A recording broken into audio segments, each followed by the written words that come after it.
जय श्री विष्णु हरि। 27 नवंबर 2023 सोमवार को कार्तिक का महीना पूर्ण हो रहा है। इस माह को बहुत ही पवित्र माना गया है। इस माह में भगवान विष्णु अपनी योग निद्रा से जाग जाते हैं और सारे मंगल कार्य इस महीने में शुरू हो जाते हैं।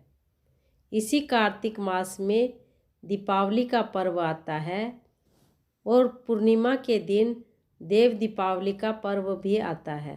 इस माह में दीपदान, स्नान, विष्णु पूजा और तुलसी पूजा के साथ ही पौराणिक कथा सुनने का बहुत खास महत्व होता है। आइए चलिए सुनते हैं कार्तिक मास की कथा। पौराणिक कथा के अनुसार एक नगर में एक ब्राह्मण दंपति रहते थे। वे दोनों प्रतिदिन 7 कोस दूर गंगा और यमुना नदी में स्नान करने जाते थे। इतनी दूर आने जाने से ब्राह्मण की पत्नी थक जाती थी। एक दिन उसने अपने पति से कहा कि काश हमारा एक पुत्र होता तो कितना अच्छा रहता। पुत्र के बहू आती तो हमें घर वापस जाते ही खाना बना बनाया मिलता और बहू घर के अन्य काम भी कर देती। अपनी पत्नी की बात सुनकर ब्राह्मण ने कहा कि बात तो तुम सही ही कहती हो, चलो मैं तुम्हारे लिए बहू ला ही देता हूँ। ब्राह्मण ने कहा कि एक पोटली में आटा डालकर उसमें कुछ मोहरे रख दो। ब्राह्मण के कहे अनुसार ब्राह्मणी ने आटे की पोटली बांधी और उस पोटली में कुछ मोहरे रख दी। पोटली को लेकर ब्राह्मण चल दिया। ब्राह्मण सफ़र के दौरान यमुना के किनारे बहुत ही सुंदर लड़कियों को देखता है।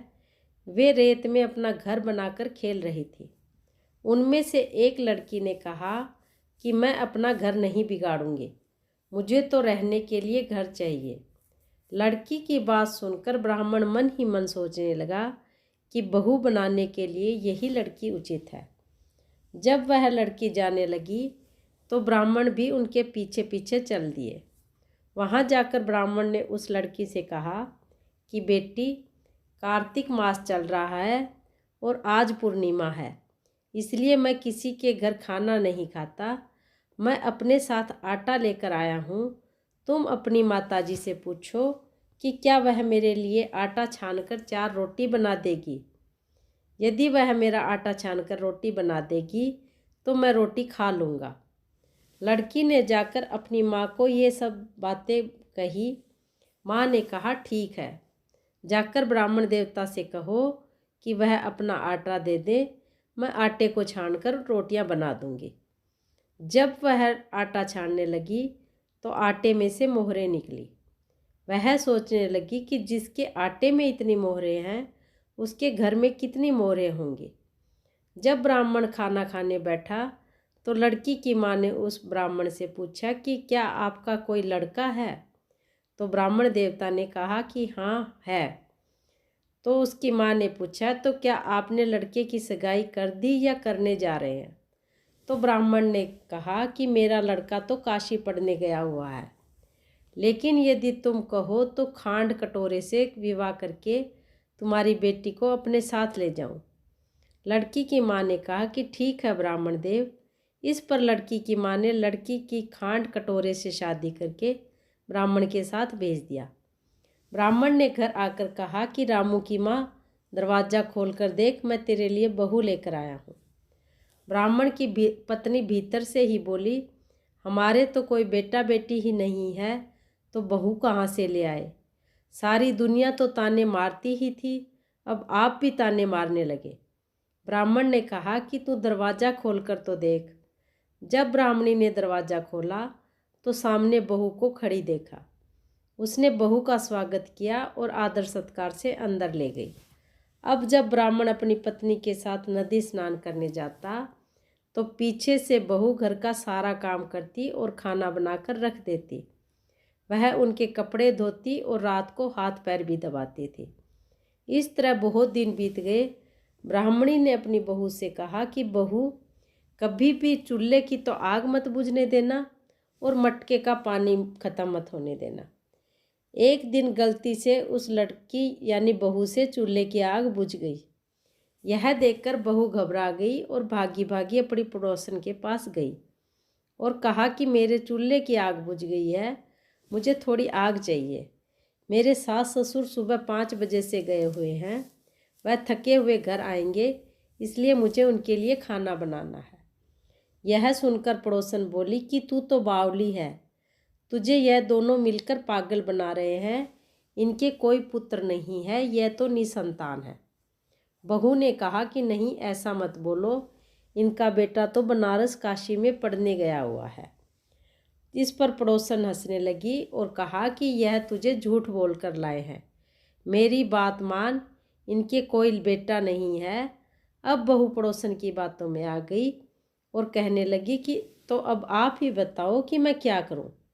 पड़ोसन ने कहा कि करना क्या है, जब तुम्हारे सास ससुर आए तो जली हुई रोटियां बना कर देना और बिना नमक की दाल बना कर देना। खीर की कड़छी दाल में और दाल की कड़छी खीर में डाल देना। पड़ोसन ने उसे अच्छे से सिखा पढ़ा दिया। फिर जब उसके सास ससुर घर आए तो उसने ना तो उनका आदर सत्कार किया, ना ही उनके कपड़े धोए। जब उसने सास ससुर को खाना दिया तो सास बोली, बहू आज यह रोटियां इतनी जली हुई क्यों है, दाल भी बिना नमक की है। तब बहू ने पलटकर कहा कि एक दिन ऐसा खाना खा लोगे तो कुछ बिगड़ नहीं जाएगा तुम्हारा। सास ससुर को खरी खोटी सुनाकर वह फिर से पड़ोसन के पास गई और बोली कि अब आगे क्या करना है। पड़ोसन ने कहा कि अब तुम 7 कोठों की चाबी मांग लेना। अगले दिन जब भी स्नान करने के लिए जाने लगे तो बहू अड़ गई कि मुझे तो 7 कोठों की चाबी चाहिए। तब ससुर ने कहा कि इसे चाबी दे दो। तब सास ने बहू को चाबी दे दी। सास ससुर के बाद जब बहू ने दरवाजे खोले तो किसी में अन्न भरा है, किसी में धन भरा है, किसी कोठे में बर्तन भरे हैं। जब उसने सबसे ऊपर का 7वां कोठा खोला तो देखा कि शिव जी, माता पार्वती, गणेश जी, लक्ष्मी माता जी, पीपल पथवारी, कार्तिक के ठाकुर, राई दामोदर, तुलसी जी का बिड़वा, गंगा यमुना और 33 कोटि देवी देवता विराजमान है। वहीं पर एक लड़का चंदन की चौकी पर बैठा माला जप रहा है। यह सब देखकर उसने लड़के से पूछा कि आप कौन हो। तब लड़का बोला कि मैं तेरा पति हूँ, अभी दरवाज़ा बंद कर दे, जब मेरे माता पिता आएंगे तब दरवाज़ा खोलना। यह सब देखकर वह बहू खुश हो गई और 16 श्रृंगार करके सुंदर वस्त्र पहनकर अपने सास ससुर का इंतजार करने लगी। उसने अपने सास ससुर के लिए अच्छे अच्छे पकवान बनाए। जब उसके सास ससुर घर आए तो उसने उनका आदर सत्कार किया और प्रेम पूर्वक खाना खिलाया और हाथ पैर दबाने लगी। हाथ पैर दबाते दबाते बहू ने कहा कि माँ, आप इतनी दूर गंगा यमुना स्नान के लिए जाती हो, आप थक जाती हो, इसलिए आप घर पर ही स्नान क्यों नहीं करती हो। यह सुनकर सास कहने लगी कि बेटी, गंगा यमुना घर पर तो नहीं बहती ना। तब उसने कहा कि हाँ माँ जी, बहती हैं, चलो मैं आपको दिखाती हूँ। जब बहू ने 7वां कोठा खोलकर दिखाया तो उसमें गणेश जी, शिव जी, पार्वती जी, लक्ष्मी जी, पीपल पथवारी, कार्तिक के ठाकुर, राई दामोदर, तुलसी जी का बिड़वा और गंगा यमुना बह रही थी और 33 कोटि देवी देवता विराजमान थे। वहीं चौकी पर बैठा एक लड़का माला जप रहा था। माँ ने उसे देखकर कहा कि बेटा, तुम कौन हो। लड़के ने कहा कि मैम, मैं तुम्हारा बेटा हूँ। तब ब्राह्मणी ने पूछा कि तुम कहाँ से आए हो।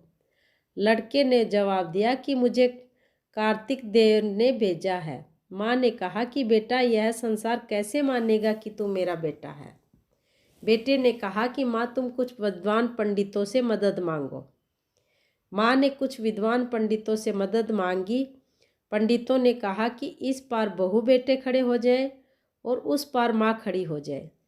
माँ ने चमड़े की अंगियाँ पहनी हो और छाती में से दूध की धार निकलकर बेटे की दाढ़ी मूछ भीगे और पवन देवता हवा से गठजोड़ा बांध दे, तब मानेंगे कि यह इसकी माँ है और यह इसकी पत्नी।